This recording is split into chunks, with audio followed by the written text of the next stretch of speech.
এবং সেই ছবি এই মুহূর্তে দেখাচ্ছি আপনাদেরকে, একটি একটি বহুতলের ছবি এই মুহূর্তে দেখাচ্ছি আপনাদেরকে, যে সেই ভূমিকম্প যখন অনুভূত হয় এবং এই যে অফিস, সেই অফিসের একাধিক জায়গা কেঁপে ওঠে এবং সেই ছবি এই মুহূর্তে দেখাচ্ছি আপনাদেরকে, যেখানে বেশ কয়েক মিনিট ধরে কম্পন অনুভূত হয়। রিক্টার স্কেলে কম্পনের মাত্রা ছিল 5। প্রবল কম্পন অনুভূত হলো পাশাপাশি হাওড়া, হুগলি, দক্ষিণ 24 পরগনা একাধিক জেলাতেও ভূমিকম্প অনুভূত হয়েছে। শহরের মানুষজন আতঙ্কিত হয়ে পড়েন। ঠিক দুপুর 1:23 নাগাদ ভূমিকম্পে কেঁপে উঠল শহর কলকাতা। বাংলাদেশের খুলনাই ভূমিকম্পের উৎসস্থল বলেই জানা গিয়েছে। এই যে ভূমিকম্প, যার স্থায়িত্ব ছিল বেশ কয়েক মিনিট ধরে, শহরের একাধিক বহুতল কেঁপে ওঠে এবং এই ভূমিকম্পের যে তীব্রতা, তার রিক্টার স্কেলে এই ভূমিকম্পের তীব্রতা 5। ভূমিকম্প অনুভূত হয়েছে শহরের একাধিক জায়গাতে। মানুষজন তারা আতঙ্কে বহুতল ছেড়ে বেরিয়ে পড়েন রাস্তাতে। টানা কেঁপে চলে বেশ কিছুক্ষণ এই ভূমিকম্পের ছেড়ে একাধিক বহুতল এবং একাধিক জেলাতে এই ভূমিকম্প অনুভূত হয়েছে এবং চলতি মাসেই এই নিয়ে পরপর দুবার শহর কলকাতায় ভূমিকম্প অনুভূত হয়েছে, যা সত্যি উদ্বেগের কারণ।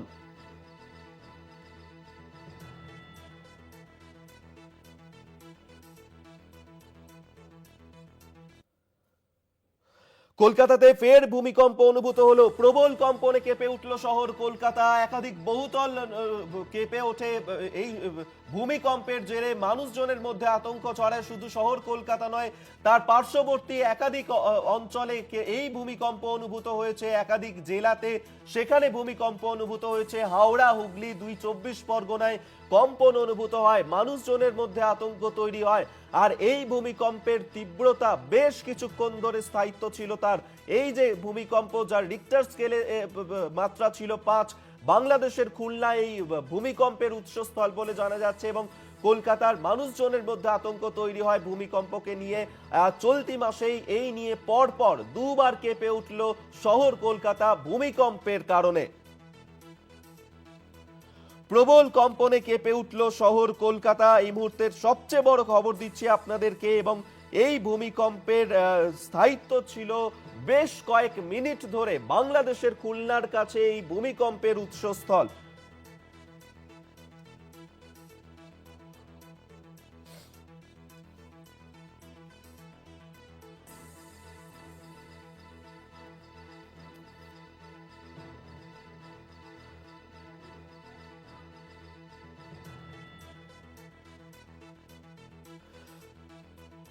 কেঁপে উঠল কলকাতা। শহর কলকাতায় ঠিক দুপুর 1:23 নাগাদ এই ভূমিকম্প অনুভূত হয়। আপনারা এই যে যে ভূমিকম্প, তা অনুভূত হয়েছে এবং সেক্ষেত্রে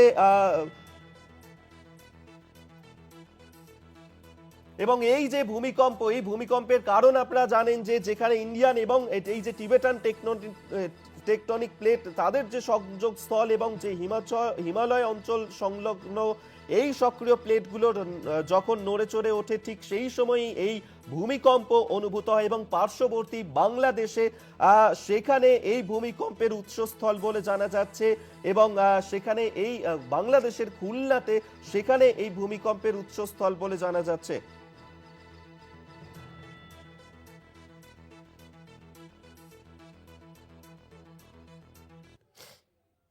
এবং কলকাতায় এই ভূমিকম্পই বড় বিপদের অ্যালার্ম, এমনটাই কিন্তু মনে করা হচ্ছে। কারণ একের পর এক যেভাবে এই ভূমিকম্পে কেঁপে উঠছে শহর কলকাতা, যেখানে এই চলতি মাসেই পরপর এই নিয়ে দুবার কম্পন অনুভূত হয়েছে। শহর জুড়ে আতঙ্ক ছড়িয়েছে এই ভূমিকম্পের কারণে।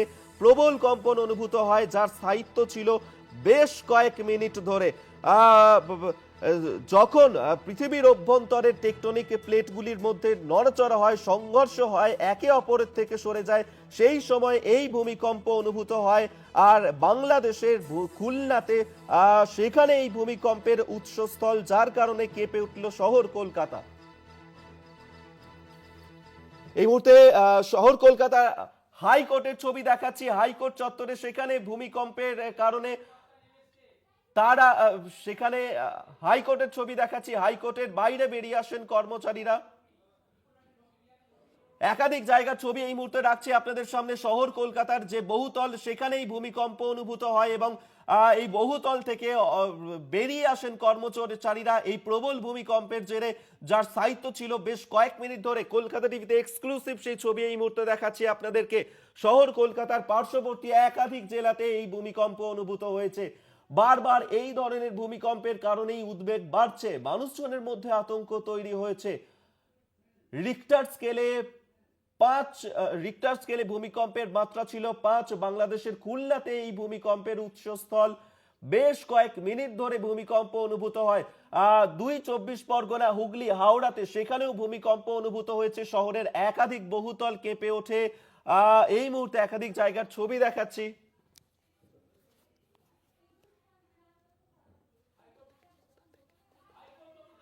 হাইকোর্ট চত্বর থেকে এই মুহূর্তে সরাসরি আমাদের সঙ্গে পীযূষ কান্তি নাগ আমাদের সঙ্গে রয়েছেন প্রতিনিধি। পীযূষ দা, প্রবল ভূমিকম্পে কেঁপে উঠলো শহর কলকাতা। তুমি এই মুহূর্তে হাইকোর্ট চত্বরে রয়েছো, সেখানে এই ভূমিকম্পের তীব্রতা কতটা অনুভূত হয়?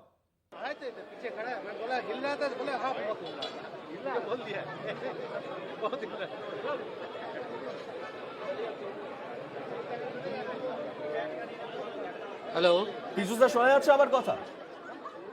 হ্যালো সম্ভবত পীযূষ দা শুনতে দেখো পাচ্ছে না, আমরা আবারও যোগাযোগ করার চেষ্টা করব। তবে আপনাদেরকে সেই ছবিটাও এই মুহূর্তে দেখাচ্ছি।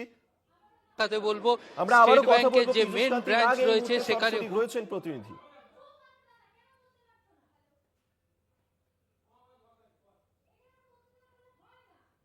যে ইতিমধ্যে তুমি দেখতে পাচ্ছ যে কর্মীরা সব রাস্তায় রয়েছেন, স্টেট ব্যাংকের যে সমস্ত কর্মীরা রয়েছেন সবাই কিন্তু রাস্তায় রয়েছেন। সেখান থেকে দাদা এক সেকেন্ড, যে আজকে কি হয়েছিল, কখন হয়েছিল, কি অনুভূত হলো? অ্যাপ্রক্সিমেটলি 1:30 নাগাদ আমরা চেয়ারে বসে খেতে বসছিলাম। হঠাৎ করে দেখলাম চেয়ারটা খুব নাড়ছে। নড়ার পরে বুঝতে পারলাম যে এটা আর্থকোয়েক হচ্ছে। এবং আপনাদের কি এটা ভেতরে হোটার বেজেছিল? Emergency hooter বাজিয়েছে। এবং তারপরে হয়েছে কি সব অফিসার বা এমপ্লয়িরা আছে সব নিচে নেমে এসেছে। এরপরে কি এখন কি ঢোকার ক্লিয়ারেন্স দেওয়া হয়েছে আপনাদের? না, এখন অবধি কোনো ইন্টিমেশন আসেনি। কি মনে কি দেখে হঠাৎ করে প্রচন্ড কেঁপে উঠলো, আর এরকম এর আগে বুঝতে পারিনি। জানলার কাজগুলো অবধি কাঁপছে। হুটার বাজলো, সঙ্গে সঙ্গে বেরিয়ে এসেছি। এখন গিয়ে দেখি যদি আবার পারমিশন দেয় আবার ঢুকবো। সেটা দেখতে পাচ্ছি, যেটাও জানাচ্ছেন ব্যাংকের কর্মীরা, যে স্টেট ব্যাংকের যে মেন ব্রাঞ্চ এবং সেই ব্রাঞ্চের যারা রয়েছেন তাদের কি হয়েছিল। 1:25 দেখা গেল যে নড়ে উঠেছে। নড়ে ওঠার পর দেখা যাচ্ছে আমাদের আলমারিগুলো মানে নড়ছে, মানে বিশাল ভাবে হয়েছে। আমরা জানতে পেরেছি 4.7 এরকম হবে। না, তারপরে আমাদের মানে নিচে থেকে হুটার বাজানো হলো, তো সবাইকে নামার জন্য আমরা স্পিডে নেমে আসলাম। অ্যালাউন্স করা হচ্ছে, আমরা স্পিডে নেমে আসলাম। হ্যাঁ, ওইটা রয়েছে। এখন কি ক্লিয়ারেন্স দেওয়া হয়েছে আপনাদের? এখনো পর্যন্ত দেওয়া হয়নি, এখনো দেয়নি। আমরা এখন নিচে আছি, এখনো দেয়নি। এখনো পর্যন্ত যেটা জানা যাচ্ছে যে স্টেট ব্যাংকের যে মেন ব্রাঞ্চ রয়েছে কলকাতা হাইকোর্টের পাশে, সেই মেন ব্রাঞ্চের যে সমস্ত কর্মীরা রয়েছেন যে তারা এখনো রাস্তায় রয়েছেন।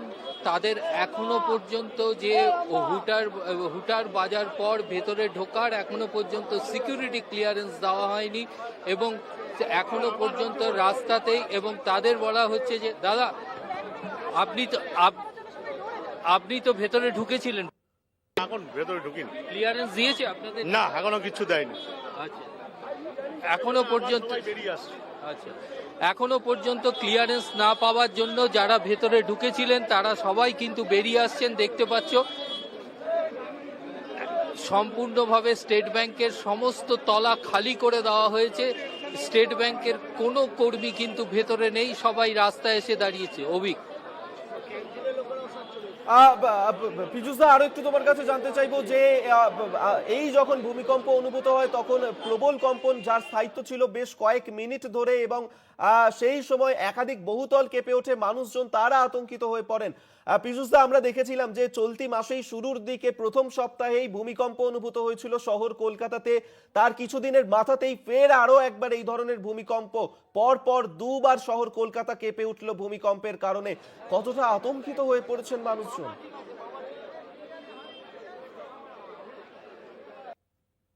দেখো এখনো পর্যন্ত মানুষের মুখে কিন্তু আতঙ্কের ছায়া, এবং যেহেতু এই সময়টা লাঞ্চ আওয়ার, এবং লাঞ্চ আওয়ারে অনেকেই ক্যান্টিনে খাচ্ছিলেন, কিন্তু যেটা জানা যাচ্ছে যে ক্যান্টিনের কর্মী সেখান থেকে বেরিয়ে চলে এসেছেন এবং তারা কিন্তু রাস্তায় এসেছেন। এখনো পর্যন্ত কলকাতা হাইকোর্ট সংলগ্ন যে মেন ব্রাঞ্চ রয়েছে স্টেট ব্যাংকের, সেই মেন ব্রাঞ্চের যে হুটার বাজার পর যে কর্মী এবং আধিকারিকরা সব বেরিয়ে আসেন, এখনো পর্যন্ত কোনো ক্লিয়ারেন্স পাওয়া যায়নি ঢোকার। সেই ঢোকার ক্লিয়ারেন্স না পাওয়া পর্যন্ত কিন্তু তারা কেউ ঢুকছেন না। যারা ঢুকেছিলেন তাদেরকে পুনরায় বার করে দেওয়া হয়েছে, এবং যেটা মনে করা হচ্ছে যে একবার আর্থকুয়েক হয়ে যাওয়ার পর তারপরে যে একটি নির্দিষ্ট সময় রয়েছে, সেই সময়ের পর যদি আবার যারা হয় সেই সময়সীমাটা দেখার পরই ক্লিয়ারেন্স দেওয়া হবে বলে স্টেট ব্যাংকের যে সূত্রে জানা যাচ্ছে। অভি, ধন্যবাদ পীযুষ দা তোমাকে। পীযুষ কান্তি নাগ এই মুহূর্তে সরাসরি হাইকোর্ট চত্বর থেকে আমাদের সঙ্গে ছিলেন।